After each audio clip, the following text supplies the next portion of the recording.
to the Outdoor Given podcast. Today, I've got a very special guest. We've actually got Ton Jones.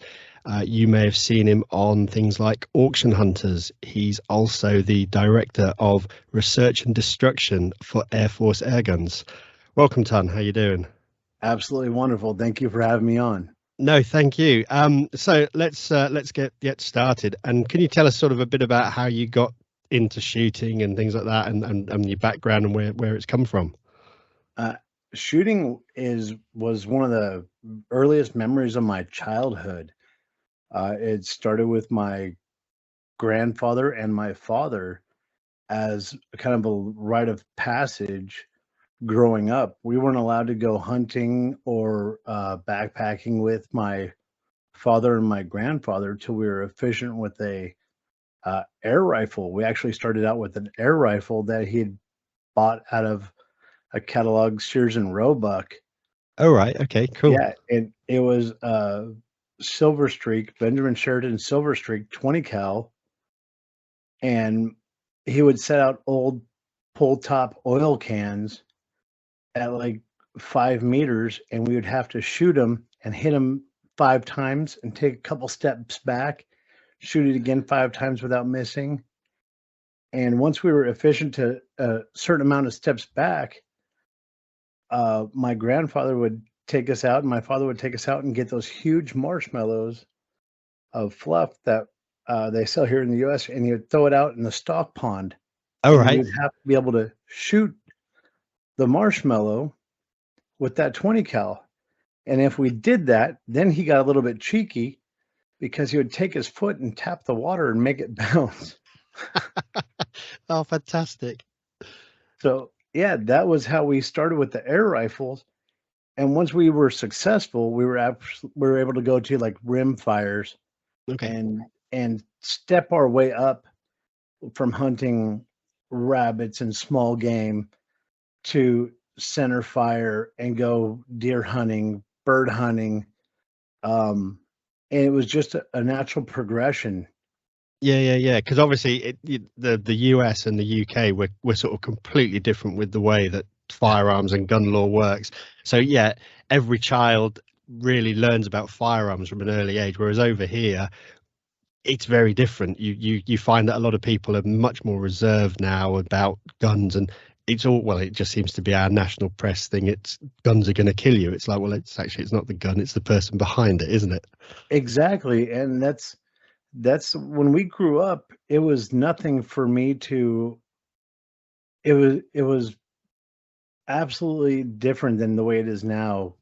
Growing up, when we were I could remember being 8, 9 years old, having a Ruger 1022 bungee corded to my handlebars of my bicycle, driving Fantastic. down to the Safeway or the Five and Dime, and with 50 cents getting a box of 22 ammo and a ice cream. And Oh, fantastic. and it was like my grandpa would say, "Hey, flip me a quarter or a $half and say, hey, go get yourself a box of 22 and go get yourself ice cream. I want to see you out in the back practicing and being and learning how to shoot." And we would go get it. But he would say, he's all, "The second I see you're not being safe, I want to come out and whoop your butt." Yeah, no, So absolutely. Yeah. it was ingrained in us from a very young age. Proper firearm safety, proper handling, trigger control, barrel safety, like where to put, I mean, it was no different than people learning how to walk, ride a bike, anything else. It was part of growing up. Yeah, no, absolutely. And I think I did it with my kids, even just with like Nerf guns, muzzle awareness, start them off that young, and suddenly you get out in the field, you don't have to worry about them because all of a sudden it's so ingrained. The same way Yeah. you've learned that, just second nature straight away. Yeah. And it was, it's actually kind of amusing nowadays because when it comes down to certain things, like people today, like, oh my God, you're like, your kids are handling a firearm. I said, yeah, I know. I started him a little later than I did. Like, excuse me? I said, yeah, I know. My boy's 5. I waited till he was 5 before I started teaching him how to shoot an air rifle. They're Yeah, like, what do you mean you started late? I said, yeah, I started like at 3 years old. yeah. No, And absolutely. it was like, holy crap. And people were like, oh my God, you started late? Yeah, I was 3 years old with my brothers. And my boy's 5, and by 5 years old, we were on rim fires and actually practicing with rimfire 22s. Yeah. No, and I think your ability then to understand it and respect it is so much better. We're up, well, as I said, we're up against it in this country. You mentioned the word guns, and people take a step back. I do a lot with the scouts, and we've been doing a lot of air rifle shooting with them, and a lot of the parents know that obviously I do a lot of shooting, so there's never a fear and a worry. But you speak to other scout groups and mention air guns, and it's complete and utter like, you can't teach my child to use a gun. It's like, well, actually shooting's a great hobby, and it's a fantastic skill and ability to control and do things. So yeah, it's we're always up against it, and I think you guys are suffering quite badly over there with quite a bit of problems going along the The scariest thing is the biggest way to make a problem is to tell people they shouldn't learn about something. exactly. Yeah. And okay, they're all, we don't want you to learn about this. This is bad. Well, why shouldn't we learn about it? Well, you shouldn't learn about it till this age. Well, if we start teaching everybody about things early on, I mean, that helps you explain stuff, make it part of ingrained in your life and culture, so it's not such a shock. Yeah. I mean, I mean, granted, we bring people out. I've taken people hunting that have never seen a firearm other than in television, and we have to put them in a training course. And I get a lot of people from Germany, Netherlands that have seen guns in museums. Um, I had I had a gentleman from Beverly in the UK Okay. that had never even owned a knife. Wow. Okay. Right. Yeah. And suddenly you're taking them out hunting, kind of thing. And And yeah. I'm like, okay, hey, let's grab some knives. And he just kind of like froze. I'm like, what's going on? He's like, you don't understand. We're not allowed to have knives. I'm like, what do you? Oh, that's right. You can't have knives. And I'm like, I mean, me, Yeah. Oh yeah. Yeah. I'm holding a 8-inch folding blade. I'm like, what do you mean? And it was just a shocker for him. And it took us an extra day and a half of like training with him. Yeah. And we went and we had planned on going on a deer hunt, Okay. and it was not happening. So we went out and got the air guns, broke out some air guns. We're like, okay, we're going to start this. And I don't mean it in a bad way, but I started out like I was teaching my kids how to shoot, because it was all the way down to the safety of everything. Taught him to pull the trigger with nothing in the barrel, Yep. not loaded, and started the whole progression over. And he was, by the end of the first day, he was so excited that guns don't kill people. He realized. He Yep. realized Yeah. really Yeah. quick. He said, "Oh, this thing doesn't just magically shoot, and you can't pull the trigger, and the bullet magically goes to the target." Because he, in his mind, from television and the news, thought no matter where you point it, if you pull the trigger, it's the bullet's going to magically go and hit the target. Yeah. No. And it's that again. It's the lack of education and the whole thing you say about knives. As a child growing up, I remember my grandfather used to just always give me a different penknife. Like you'd go and see him, he'd be like, "Oh, here's another one for you," and it was just I had pen knives and pipe knives and all sorts of things that he'd given me. And for my kids now, it's like, well, I've always started them with knives and taught them about it. And But there's so many children out there. We, as I say, with the scout groups, you give them a sharp knife and you go, it's a sharp knife. And they're like, well, what do I do with it? Well, you keep the pointy bit away from you and you cut things with it. Yeah. But yeah, just the control and the ability that we've lost as well as a nation, it's horrendous. And how do you prepare these children for the future? Yeah.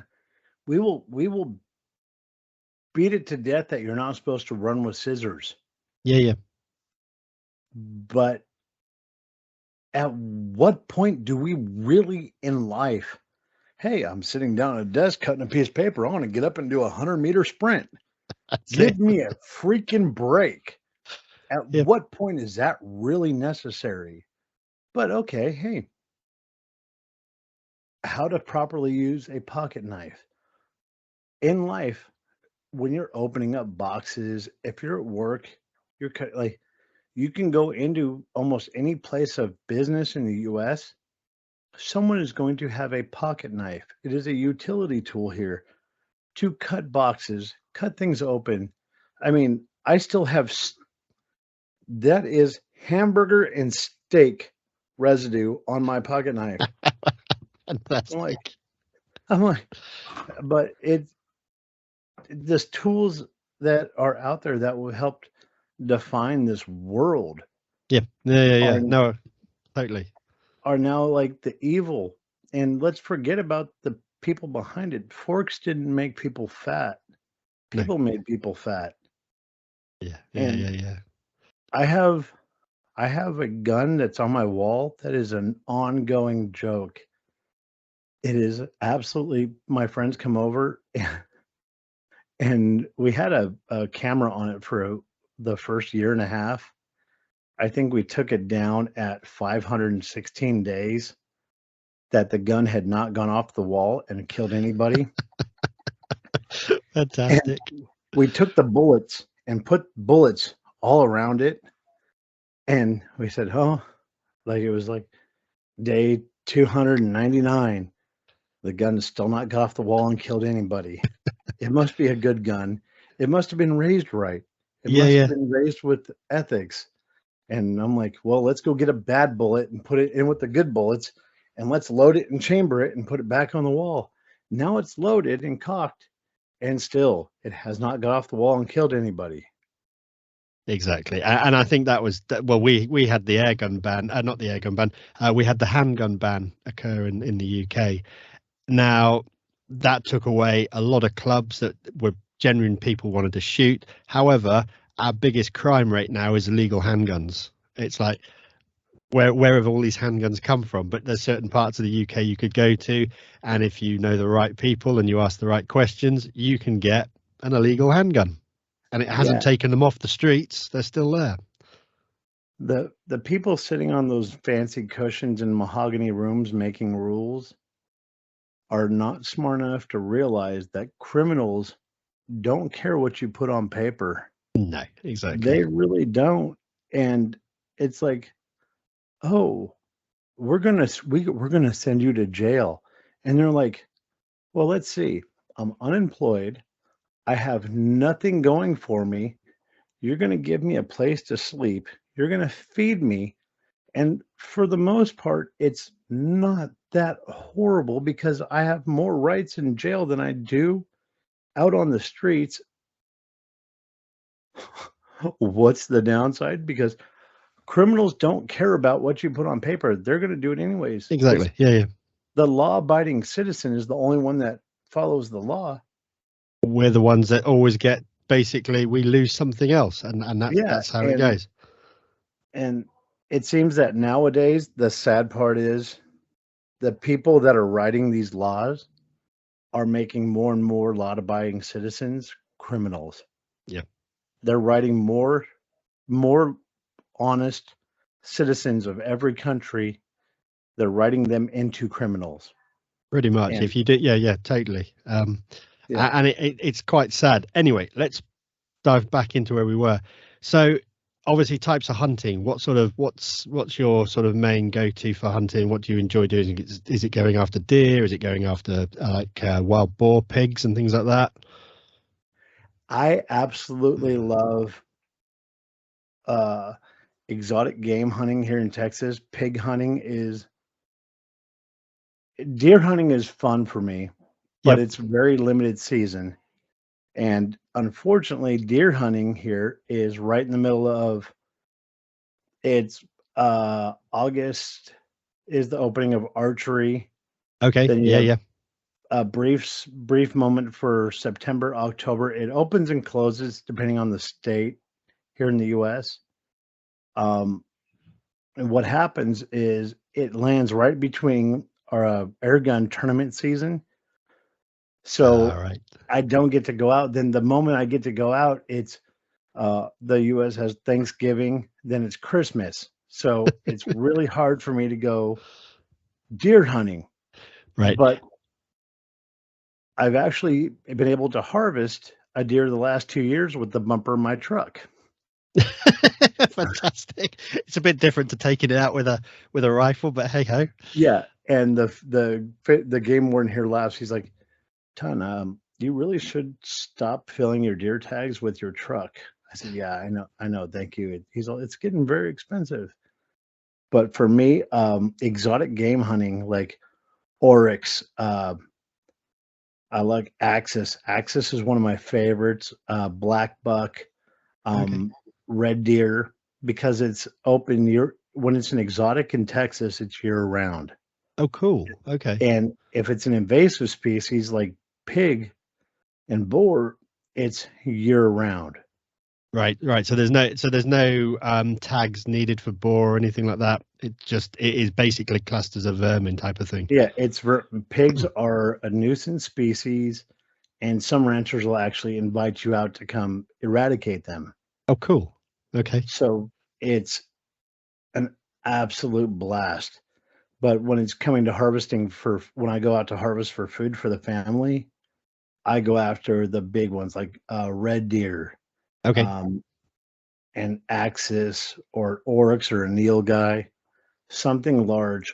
For me, the flavor of deer is not the top of my list. Right. I go for Okay. more of like the elk, the axis, red deer, black buck. Um, it's a lot better tasting to me and my kids.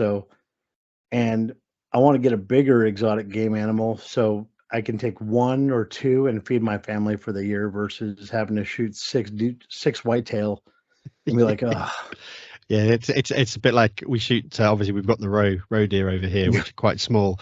So yeah, currently, I've just butchered two today, but there's another two in the chiller, and you end up they're so small. It's like, well, that does a few meals, and there you go. And but yeah, we've just literally just before coming on this call with you, just fed the kids. We've just had wild boar for dinner tonight.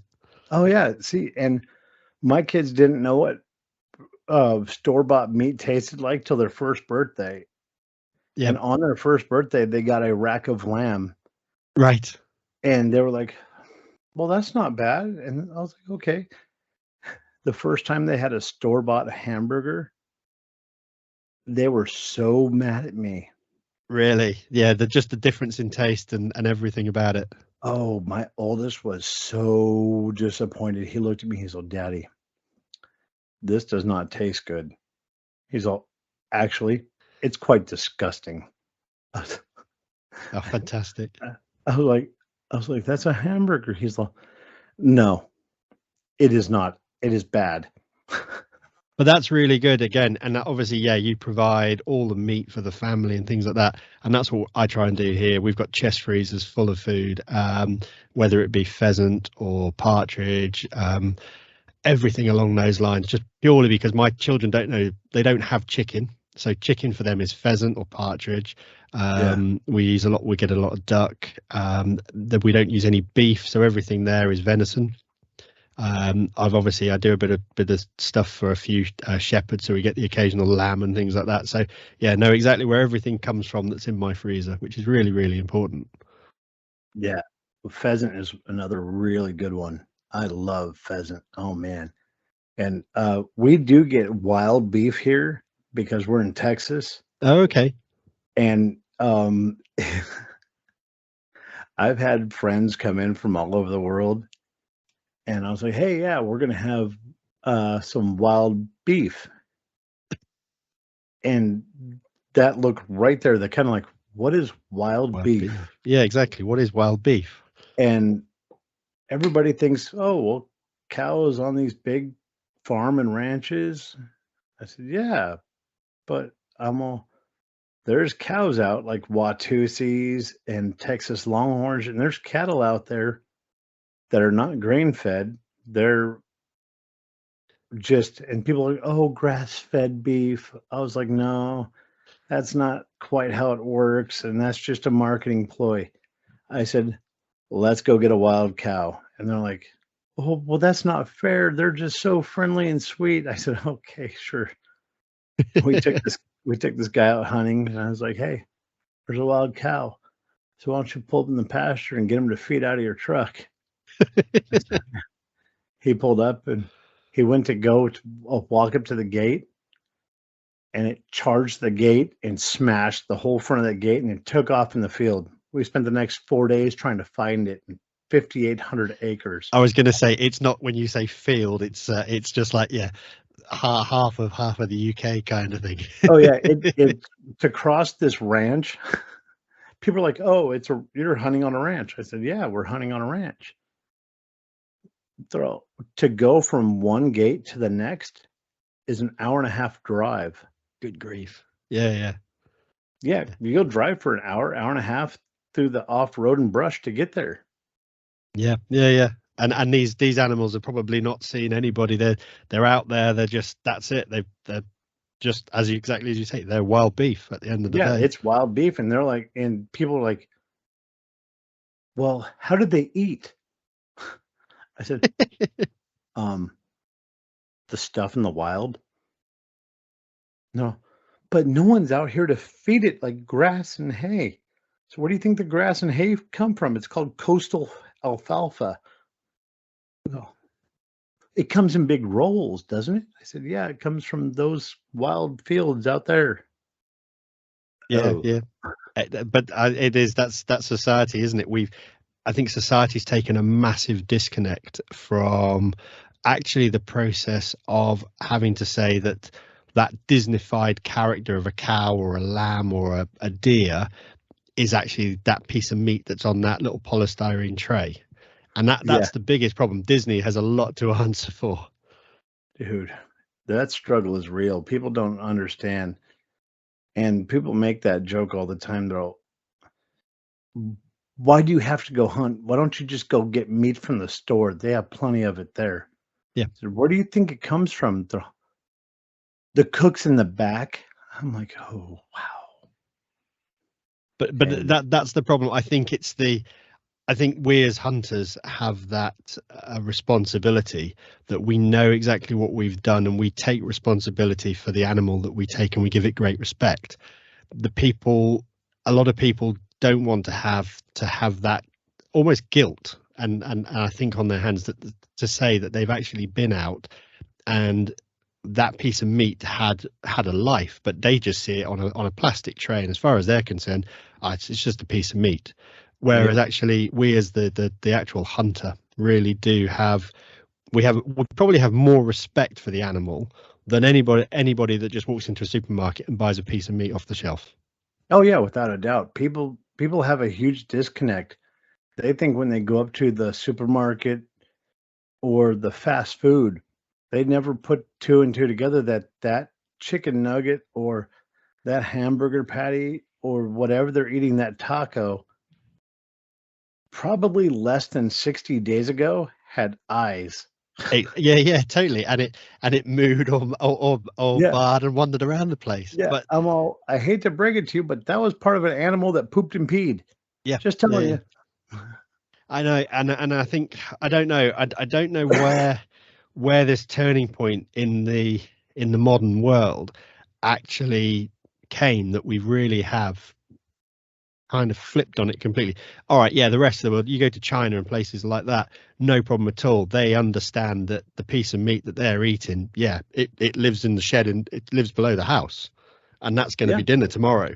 But as a developed world, we've kind of completely flipped on our head and go, we don't want to know where it comes. We don't want to know where our food comes from. Yeah.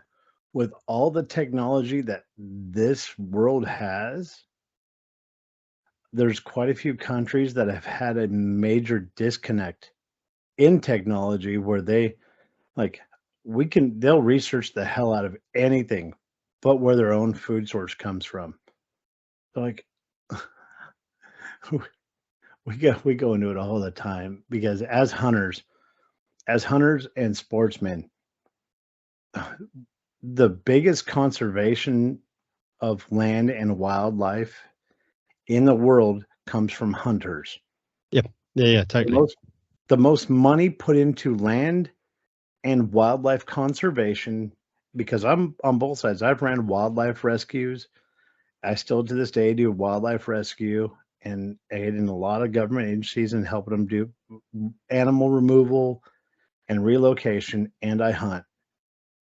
And without hunters in this world, there would be complete land devastation and there'd be 10 times the animals that are extinct. Yeah, no, yeah, and it's a big thing that's happening here on the Scottish hillside, with the banning of grouse shooting and all the rest of it. The guys, the keepers that are up there, the work they do means that there's diversity in wildlife. But as far as people down in the cities see, oh, it's just a bunch of posh people going around the hillside shooting things. They don't understand that these gamekeepers are out protecting, taking away the foxes, the vermin that's up on the hillside, and keeping diversity up there. But nobody sees that because the press just report it as a bunch of very posh people with lots of money going and shooting on the hill. Yeah, the press is a whole nother joke nowadays because it's not about news. The the press of the I think really think that the media and press of the 80s and 90s have gone away. After pretty much the 90s, press has become just a marketing and a sales tool for whoever owns the company at the time. It's just a marketing tool. Yeah, just selling something that's going to sell them a product at the end of the day, isn't it? Yep, Really? it is. And they make the most money off of fear and turmoil. Yeah, because that's what sells. Because people gravitate towards something like that. If you put out a really nice story, nobody's going to buy that paper, are they? But if you put out some sort of scaremongering type of story, you've just sold thousands, millions of copies of whatever it is, and you had millions of downloads. So instant, that's the way they do it. It really does crack me up because if you can tell it's a slow media day because they'll tell you a really heartwarming story, then followed up by something that usually wouldn't be that tragic, but because they followed up, it was such a nice, heartwarming story. Well, these kids just got adopted after 20 years of being alone and in foster care, and this family adopted the whole family of 7 orphan kids. But this family got in a car wreck, and the guy got out and shot all 6 of them. And I'm like, oh, well, really, really, guys? Yeah. Because nothing to report, isn't it? And they start dragging up rubbish and Oh yeah, almost making things up then oh yeah. to sell stuff. And I think that's our problem as again as hunters. We've got this massive uphill struggle, and I think the biggest problem we've got in the hunting community is we're all fighting against each other in some ways. And if we could actually come together and work together rather than everybody, like you've got your guys that are your bird hunters and you've got your deer stalkers, if everybody could actually just work together, we might actually be able to make this thing work. That would be absolutely amazing because what you said is 100% true. And I hear it every day. Well, well, you guys aren't real hunters. We shoot traditional archery. Well, that's not real hunting. We shoot compound. You shoot crossbow. Well, you guys don't do it right. We use black powder. You're a centerfire shooter. Oh, you're not a real hunter. You use semi-auto. We're bolt action. I was like, oh, we reload. I'm like, dude, has anybody ever thought of what the common denominator? We're all out in the wild. We're all hunting. Why can't everybody just like get the stick out of their ass and become like teammates and become one? And Exactly. Yeah. it's just get along. We're all out there doing the same exact thing, just a different way. The end result is you end up with something that you've harvested and you're going to take it home and eat it. How you Yeah. do that, it doesn't matter. If you want to shoot it traditional archery or you want to go out with black powder, you crack on. But if we've got to work together on this, because otherwise the rift inside us is what's going to tear actually the community that we've got apart, and it lets the anti side of it in, really. Yeah, I don't care if you're out there with an atlatl or an AR. As long as you're out there doing something with nature, hunting, and we're all out there with the same purpose, doing what all of us love as a family and a community. Yeah, that's the key, and especially to be able to, well, you're already doing it, to bring the new generation, the youngsters in, so they appreciate why we do it, and it's not just as my mother would say, you're being you're running around shooting the head out, you're head shooting everything in the countryside. It's like, well, no, mum, you come up here and you eat the food that I produce. So Yeah. it's getting that across, and if we can teach the kids, even if my children don't do it, and they decide that hunting isn't for them, but they've had the education, and if somebody raises a point or says something, they can turn around and defend and say, no, this is the reason it's done. Yeah, my oldest boy, I don't think he's going to be a hunter. He's we take him hunting and he's like, "Daddy, it's really not my thing. You know, I like fishing." I'm like, "Cool. That's cool." Yeah. He's I don't want to shoot Bambi, but Bambi tastes good. I said, "That's fine." My little one's like, "Oh, my little one, man, me and that kid are going to go rounds." We were out hunting rabbit and I'm drawing down on it with my rifle. And he goes to look and his chair squeaks as I'm pulling the trigger and off it goes and I miss. He looks over at me. He's like, "Daddy, I'm disappointed. You missed." I'm like, "But you moved." He's like, "Daddy, you missed. I'm disappointed. I'm telling mom." Oh, Like, that's the "Boy, worst. me and you were going to go rounds, kid." No, my daughter 9, and her comment is, "I'm allowed to go out and shoot the daddy deer, anything with antlers, but leave mummy deers alone." And it's like, well, we sometimes have to deal with them as well. But no, she's been around it all the time, so she's seen everything. And normally she'll come out and she'll touch it. "Do you want to have a go?" "No, not yet." But I can see it being one of those things. She's been out stalking with me and things like that. So yeah, it's only a matter of time before she's behind the rifle wanting to have a go. So that's really cool. And it's just one of those things. Getting the younger generation into it, I think, so crucial. Now, you recently went over to Germany to the EWA show. Tell us about that. I'm assuming you're over there with the work you do with the Airforce Airguns. Yeah, we were over there with Airforce Airguns and Rapid Airworks. Okay. Showing off the new Raw HM1000X Micro Hunter. Okay. That is the new compact hunting Raw and the Air Force Talon Bolt Arrow Gun. Okay. Right. Yeah. So is Yeah. that's like it's an air gun that you literally slide a crossbow bolt into, I'm assuming. Yes, you slide out over a barrel and shoot. Oh, cool. We actually developed that arrow gun in 2012. Wow. When I was still working on the show, I had traveled out to Air Force on one of our breaks and sat down with John McCaslin, the owner, and I said, "Hey, I'd really like an air gun that shoots arrows." And he's like, "What the hell?" And we discussed it, and we were going over with it, and we'd actually built one, and we hunted with one, and we took it out with Fish and Wildlife, and we did some hunting with it. And it was amusing because at the time we had talked to the local Fish and Wildlife, and they're like, "We don't know what to do with this because there's no rules, no laws, no." we don't know what the application would be. Yeah, because obviously it doesn't quite fall. Obviously, where does it fall? It doesn't, because it doesn't fall as a crossbow and it doesn't fall as a firearm, does it? At that point, Yeah, it's not, and it's not an air gun. It's not, doesn't shoot a pellet. no.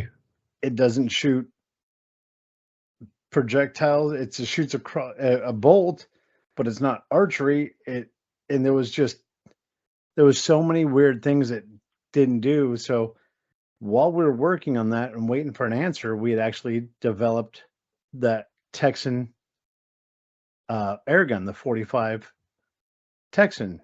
Okay, yeah. So it got put in the closet. The arrow gun got put away for 10 years. Oh wow. Okay, yeah. So it's just sat there, and then all of a sudden brought it back out, and Yeah. And we watched people start releasing their versions over the years, and we're like, okay, you know what? We're going to do something with it now. And we've made not many modifications, but with the new demands, the new increase in speeds and performance, we had to make a few adjustments, and we brought it back after 10 years of it sitting there. oh, fantastic. Because obviously the range of calibers that Air Force do, I noticed you go up to some big old calibers, and there's been looking at the website and stuff like that, some big things shot with them as well. Oh yeah, we go all the way up to the 510, Wow. shooting a 620 grain projectile. It's phenomenal what an air gun can actually do, and when you see that, the devastating powers of the equivalent of a bullet gun at the end of the day, isn't it? Really? Yeah, 45 long Colt. Yeah. And it's all air powered. It's just I think I remember watching, there was one company in the UK, I think it's Daystate or someone like that, they did a 30 cal or a 303.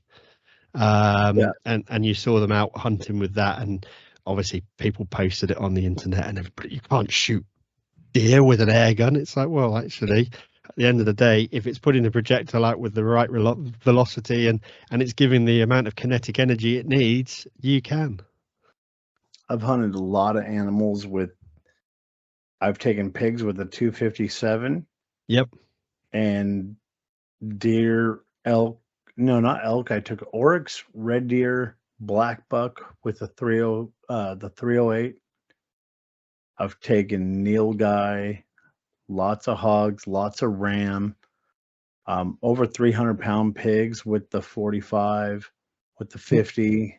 What's its range like? Because obviously that's a major thing. Obviously, air power, you do get a big drop off, don't you? But what sort of the range you can get out of these?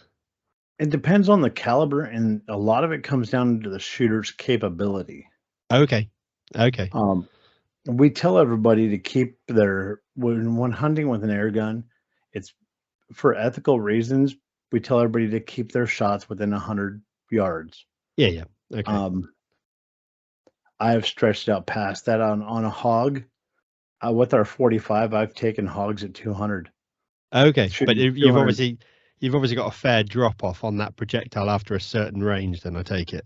Shooting the lighter grain projectiles with our Texan 45, like a 250 grain projectile with our 45 Texan carbon fiber. Yep. There was not much of a drop. It's coming out at almost 1,000 feet per second, and it's cooking it on impact. Yeah. That pig just dropped. It was game over. And with our 308, granted, I've hunted smaller animals, coyotes at 150 to 200.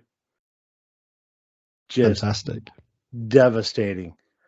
But you wouldn't think that. Yeah, that again, that's it. You say it's an air gun, and people are just like, oh yeah, but it can't do that. But I've got an FAC, a firearms rated 2.2, and yeah, it's the equivalent at sub 100 yards of like shooting with a rimfire, and it is fantastic. Yeah, we've taken ground squirrels and prairie dogs with the raw shooting 25 cal. We've taken them at 200. It just fantastic. pop them. I'm like, it's about the shooter's capabilities. The projectile and the rifle will do it. Well, not all rifles will do it, but if you know your tool, your device, it comes down to the shooter's capabilities. I think that goes with everything, though. It doesn't matter Yeah. what you say they're using. It if the shooter's capabilities aren't there, then yeah, it does. You can have the best, most accurate rifle. You can have a 1/4 inch MOA, but Yeah. if the guy can't shoot, it doesn't matter. Or the classic one in you get is the boy that gets buck fever or something like that, and he's like looking at the target. You can see it, yeah, and the thing that's 30 yards to the right falls over. It's like, well, we're looking at the same target here. Exactly. And that's what we go to these competitions and you see people shoot and you watch them. Oh man, this gun's a piece of crap.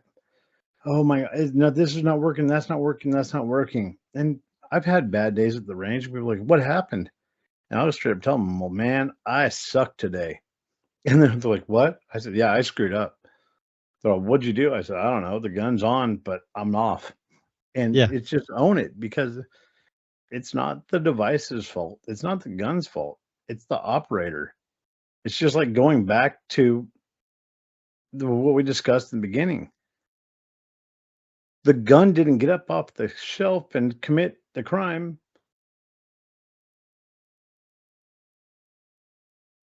The pub hello. and have a pint. It's the operator. And just like in competition and just like in hunting, the device didn't miss. The No, operator did. exactly. The operator is what causes the problem. So while you're over at EWA, obviously you had a look at the some of the night vision kit and the thermal with pulsar. Have you managed to get one of those yet over with you, or is that I something? I have a call that I'm supposed to be placing with them next week with Pulsar over here. Oh, And fantastic! I ran into them again at NRA, and they promised me a device finally. Oh, And fantastic! I'm going to hopefully acquire one in the next couple weeks because I want to go hunting with it. I was going to say you look quite when I saw the video that you and Lee posted up. You look quite impressed looking at that piece of kit they had on there. Oh my god. I was actually really impressed with that. The having the ability to go day and night. When you're out hog hunting here in Texas, one of the most amazing parts about it, and one of the most difficult parts about it, is you start out in the evening time at low light and you hunt into the night. Yeah. And sometimes you'll hunt it in from night into the low light, early morning into full light. So you need the ability to go with the night vision from daylight to dark and dark to daylight. And that has the capabilities of doing full night vision and daytime, or you have light and thermal. I mean, you can swap back and forth with a picture in picture. Yes, yeah, that's the pretty cool part about it, isn't it? Having so for yeah, I can see that for the pig hunting and all the rest of it, it's a game changer. Yeah. It's a sad thing, but in Scotland we're not yet allowed to use any image enhancing optics for being out shooting deer. You can use it for pigs because they're classified as vermin, so we can actually go out with thermals. But yeah, you can't have a digital optic on any of your rifles. I don't think we can have them for whitetail deer. Oh, okay, right. Because it's a native game species. We can do it for exotics, Okay, exotics and non-native, and exotics, non-native, and pests. So just going back to that, because you keep saying about our exotics and non-natives, do they still fall under the same tag system or not in the States? No. So when you talk about red deer and things like that, they're not on a tag system. So if you wanted to hunt a red over where you are in Texas, that's absolutely fine because it's not a native species. Yeah. Like in Texas, there's no native species of elk, so you don't need a tag. Oh, right. Okay. Yeah, it's not a native species here, but if you go to New Mexico or Arizona, it's a native species there, so you have to have a tag.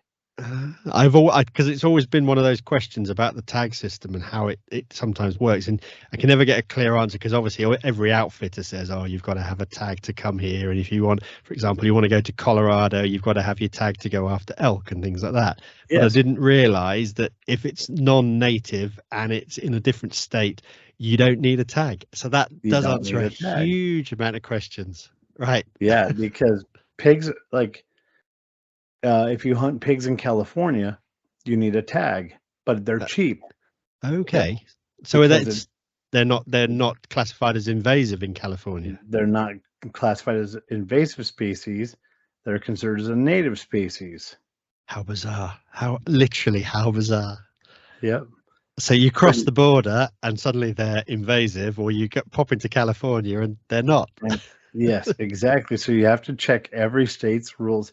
And the thing is, but every state requires you, no matter if it's a native or non-native species, to purchase a hunting license before hunting in their state.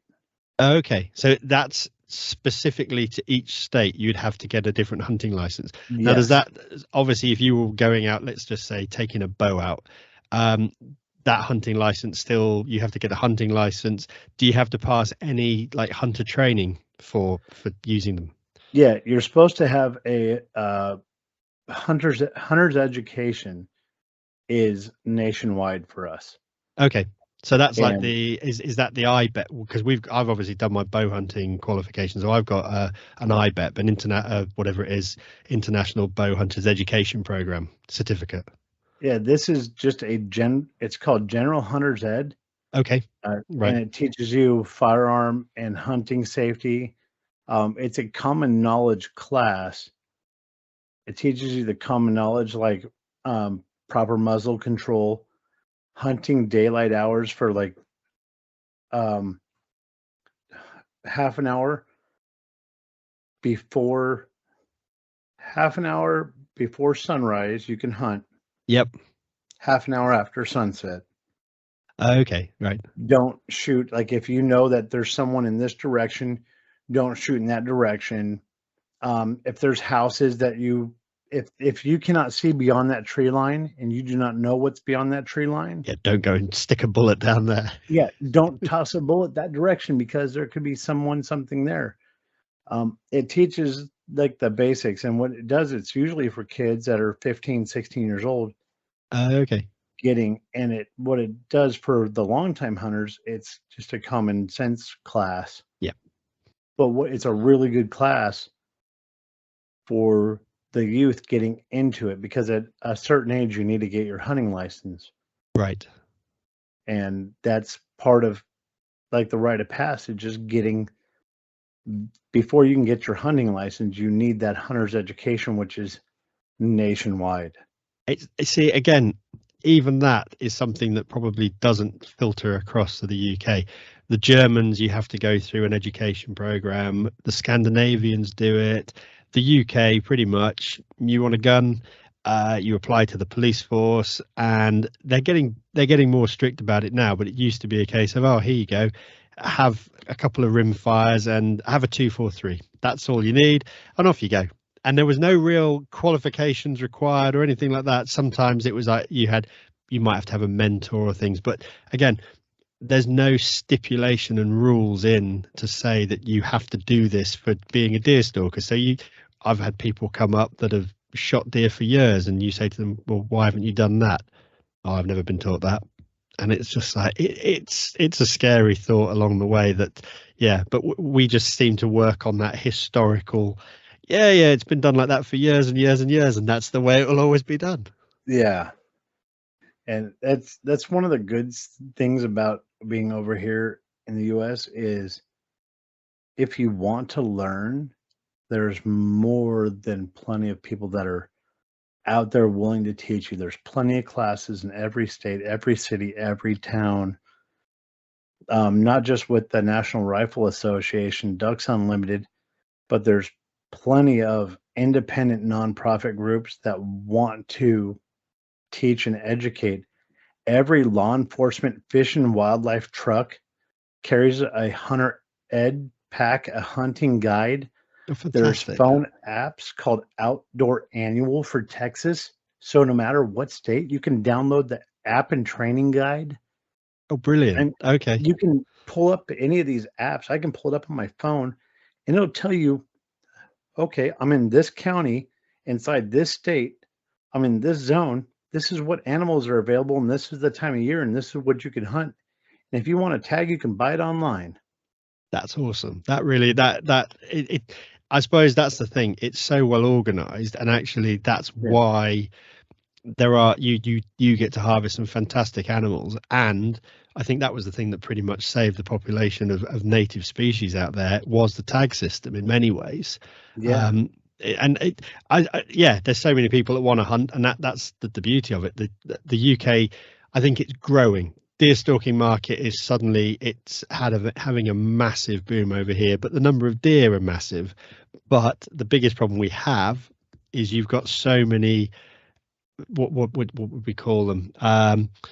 Probably outfitters, as you guys would call them. We've got so many outfitters that they've got all the land tied up, so everything, if you want to go and stalk a hill red or something like that, you're going to pay money for it. You can't just, there's no public land like you guys have got where you can just go out and go shooting.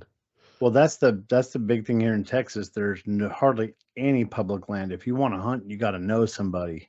Oh, okay, that's cool. Yeah, But that, in some ways, that's kind of makes it that little bit safer, because at least there's not going to be 30 guys running around with firearms in the woods, kind of thing. Yeah, that's the thing. But a lot of the landowners are cool. They're like, hey, we do have outfitters that run our property.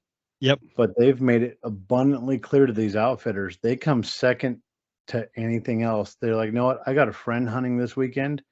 You're not hunting no matter how much money you're going to pay me. That's Because really cool. outfitters get greedy. Yes. Outfitters, Yeah. No, totally. Outfitters are unique, and there is a place for them in commerce and business. But with outfitters, they sell a dream and they sell a skill, and usually that skill, we're going to go here because I know the animals are going to be here. I'm like, we went out with an outfitter just because the ranch we went on, they required here for 3 years. I said, oh, okay.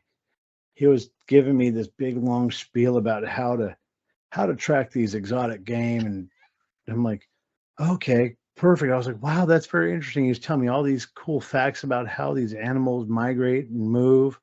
They were all wrong. And he didn't know I'd been in the wildlife industry my whole life. And he's like, all right, you want to sit on this side, this hillside right here, and you can see where these animals have been being pushed through. You can see by the way the trees are growing up, and that's how their bodies push them. I'm like, no, that's called the windward side of a tree. But Yeah. I'm like, you're listening to this guy, and he's missing the fact that there's game trails right behind him. Yep.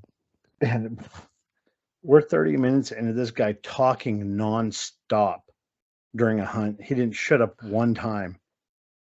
And as he's starting to walk off, me and my buddy lay down with our Barretts, and there's this beautiful oryx about 150 meters out. And I was like, no, we're going to take this because I'm done hunting with this jackwagon. Pow, drop it. And the guy just comes out of his pants because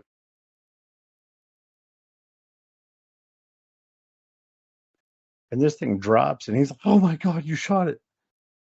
He said, why didn't you tell me? I said, because you didn't shut up long enough to tell him that this is over here. I said, and that's not an animal rub. That's a windward side of the tree, and everything you said is complete bullshit, bro. But unfortunately, these guys, they suddenly realize that they can make a lot of money for it. And and they'll get people in, and they keep bringing people in, and people come and pay the money, so they can basically build the dream and tell you what you want to hear, and just keep blowing smoke at you. And a lot of people fall for it, and they're sucked in. So I started, my feedback for people was basically offering people free hunts. So I get people come over who've never shot before, and we'll take them out. And even if they get to the point where they've got the crosshairs on it and they don't want to pull the trigger, that's no problem. But normally they'll be up to like 100 yards, sub 100 yards, maybe looking at a deer, and they'll be like, that's something cool. I've never done that before, but everybody so far has been successful. So it's always been a good one. Yeah, that's the thing. It's with outfitters, they get paid whether someone pulls the trigger or not, and they don't care. No. And the more people that don't pull the trigger, it's better off to them because they get to sell the next hunt. Well, they've got that species or whatever they're looking for. It's still there, so we'll sell it again. We'll sell it again, and if somebody does actually take it, unfortunately, yeah, you get paid once for it. Once it's dead, that's it. You can't pull the trigger again on it. So Yeah. yeah, I understand that, and it's a shame really because you hear horror stories. We've had Scandinavian guests and things like that that have been to different places, and the amount of money they've paid to an outfitter, and you think what we're actually getting as the guy taking them out is not what they're paying, and it's crazy money. Yeah, and I've seen the outfitter gig. I've watched it, and I'm like, wow, it's another genius marketing scam. And I'm like, okay, if that's what y'all want to do, I I personally don't think unless I go to Africa, I don't think I'll use another outfitter. I suppose Africa's the odd one though, isn't it? It really, you do have to have somebody, that you have to have a guide that knows the place, because otherwise You'll be you food for something. you're pretty much, yeah, everything wants to kill you. It's a bit like going to Australia as well. Yeah. Everything over there wants to bite you or kill you, kind of thing. Well, we went out to Australia, which was an absolute blast. I got to hunt Australia, and the guide, he said, "I'm not an outfitter, I'm a guide." He's all, "I am taking you out," but he's all, "Mr. Ton," he's like, "I want you to show me how to catch snakes." So I took him out for an evening of catching carpet pythons, diamond pythons, and we were chasing snakes up inside the bush. He was out chasing kangaroos, and I showed him how to shoot a rifle because up in the bush, guns in Australia are another next to impossible thing. But a few ranchers can have firearms, Oh, and okay. he had this very ancient 22 rimfire. The scope was put on with carpentry screws. Oh dear. But it was just the most amazing time, and they were so humble about it. He's like, "I'm gonna take you out," but he's like, "I don't know what to look for. I just want to go with you, so I will guide you around. I know the roads, but show me what to look for." I was like, "All right, let's go, guy." Oh, fantastic. But that's some of those are the memories, and that's what it's all about. I think any hunt you go on and share an experience, that's kind of the actual pulling the trigger is the clinical part. That Yeah, just happens. It's no problem. But everything else that leads up to it and afterwards, those are the yeah. bits that live with you. My poor wife was with me and her brother who lives over there in Australia, and we drove up and down the roads for about 5 hours catching diamond pythons and carpet pythons, and 3 days later, I proposed to her on the beach in Australia on New Year's Eve. Fantastic. Absolutely brilliant. But there you go. So yeah, you'll never forget that you're out there catching pythons, and that's where you propose for marriage. Yeah, it was Oh, absolutely amazing. that is fantastic. So let's bring this back round again. So obviously, is there anything exciting? Have you got any hunts that are coming up in the near future that you're looking forward to? And oh my god, yes, I am actually getting to go on a hunt with a very dear friend of mine, Jim Gilliland, um, in just over a month. He is an absolutely amazing man. He is credited with the longest sniper shot in Iraq with a traditional 7.62 by 5.1 308 rifle. Okay. Um, yeah, Jim is an absolute amazing, humble, down to earth veteran of war,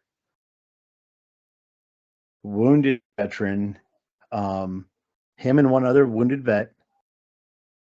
I got a call from one of my friends that has an exotic game ranch and said, "Hey, Ton," he said, "what are you doing?" I said, "No, I'm just hanging out with a couple of vets." And he's like, well, I got a bunch of animals on my property. I said, by any chance, do you want to get rid of like 3 of them? He's like, no. I said, well, by any chance, you're going to let me shoot 3 of them? He's like, I want an air gun. I said, I want 3 animals. He said, deal. Fantastic. It was always a deal to be done. Yep. Yep. And I said, I just want to be able to bring my buddies out and I want them to be able to shoot some axis deer, Okay. big axis deer. And he's like, well, I don't want to charge them. They've done a lot for this country. They're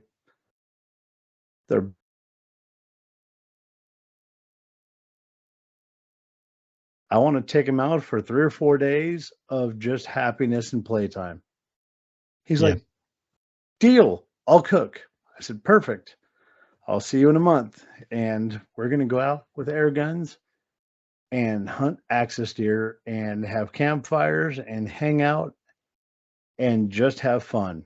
That sounds like that's all it's about at the end of the day sometimes. And yeah, I look forward to seeing, I'm sure you'll put a picture up at some point, and Oh, yeah. yeah, I look forward to seeing those. Yeah, these guys are just Jim on social media. It's long_gunner on Instagram. And he is Jim Gilland. He is just a really cool, down to earth guy, salt to the earth, just really humble. And he hangs out with me because I'm always talking crap to him and giving him hell.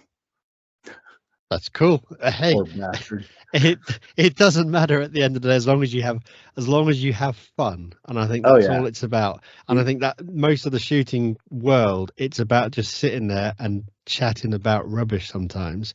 And then when it comes down to it, you get we used to go to Ireland deer stalking, and it was 5 lads for a week. 90% of the time we were just sat inside with the fire going. But you'd go out, you do what you needed to do, you come back in, you'd have a cup of tea and just natter about all sorts of rubbish. Oh yeah, and that's for years.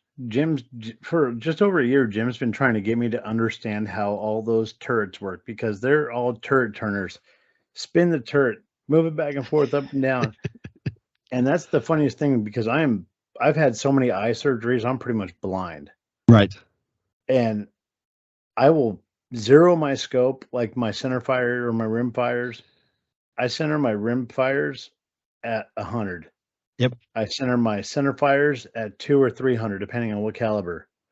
My air guns, I zero at 75. Unless they're a competition, I know it's 100 yards.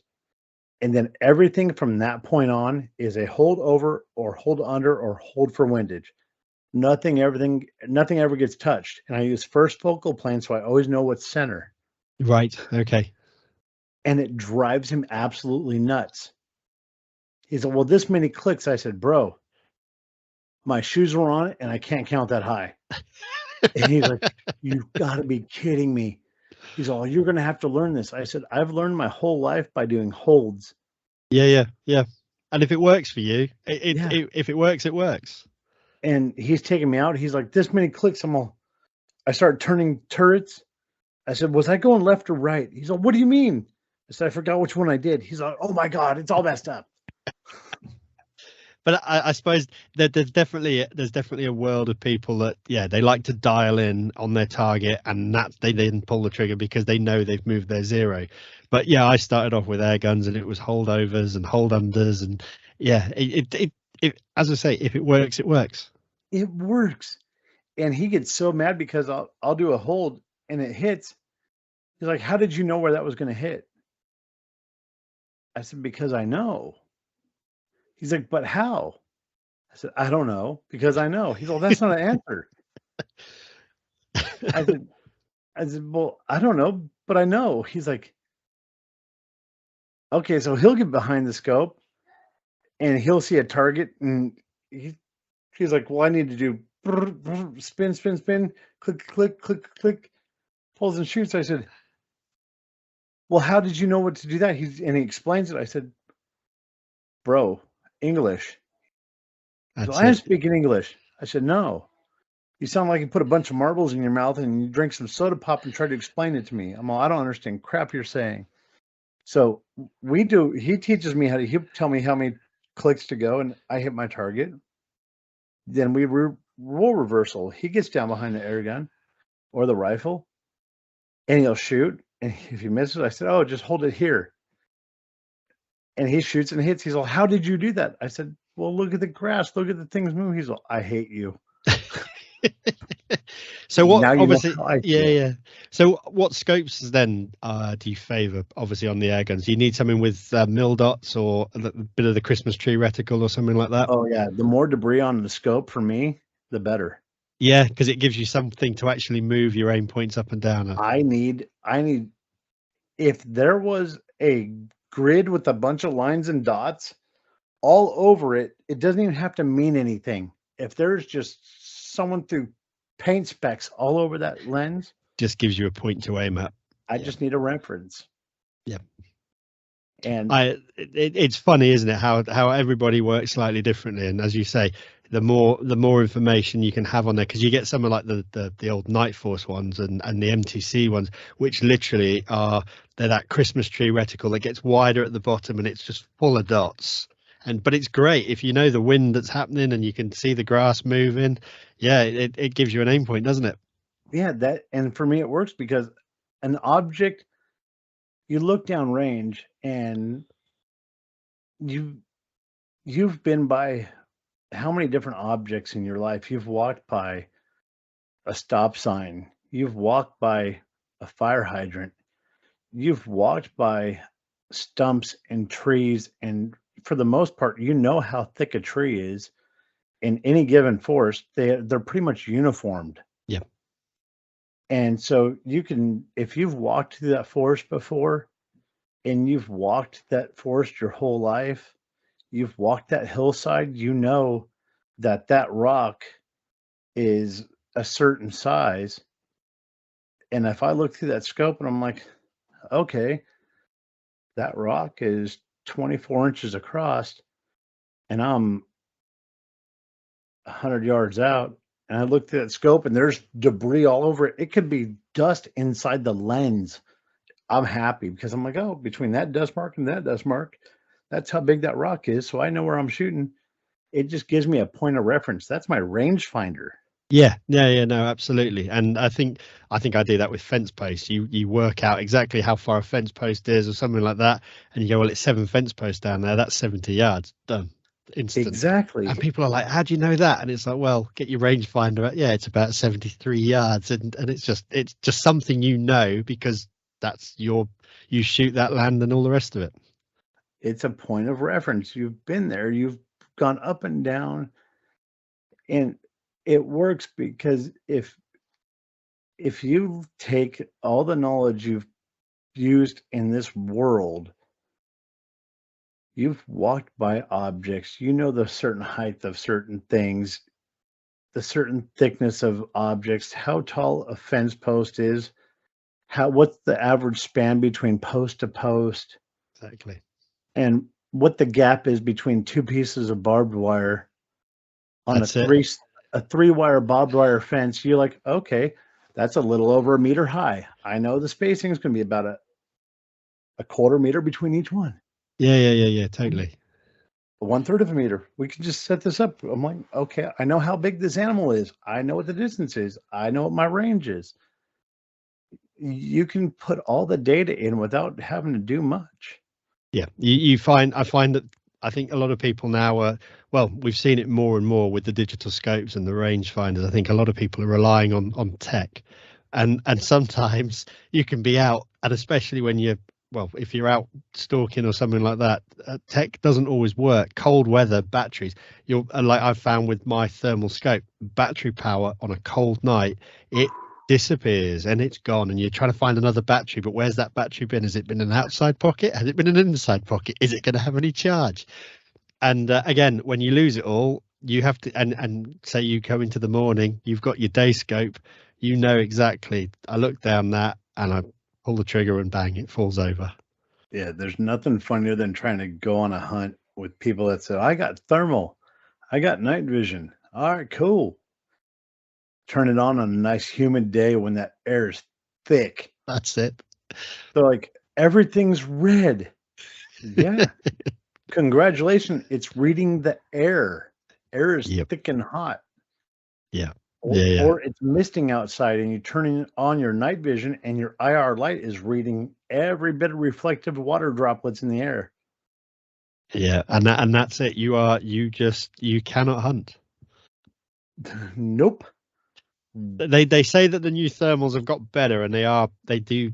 Well, I've seen it. They do actually cut through some of that quite well. Because I remember I've got a very old thermal sort of monocular, just handheld. And again, Yeah. as you say, as soon as you get a bit of rain and everything gets the same temperature gradient on it, you're just looking at a grey picture. You don't see anything. But I think the new software and whatever they've done, it seems to be able to pick its way through it a little bit better. I'm hoping to find out. Well, you will do. You will do. If you're going to be playing with those new pulsars, you're certainly going to find out. So yeah, that'll be exciting to see what comes of that. I think that kind of brings us to a really nice conclusion. So thank you ever so much. Thank you. It's been absolutely fantastic to be able to get you on, and yeah, really good. Hey, thank you so much. If you ever get bored and have an extra free time, give me a call. I'll jump back on and play. No problem at all.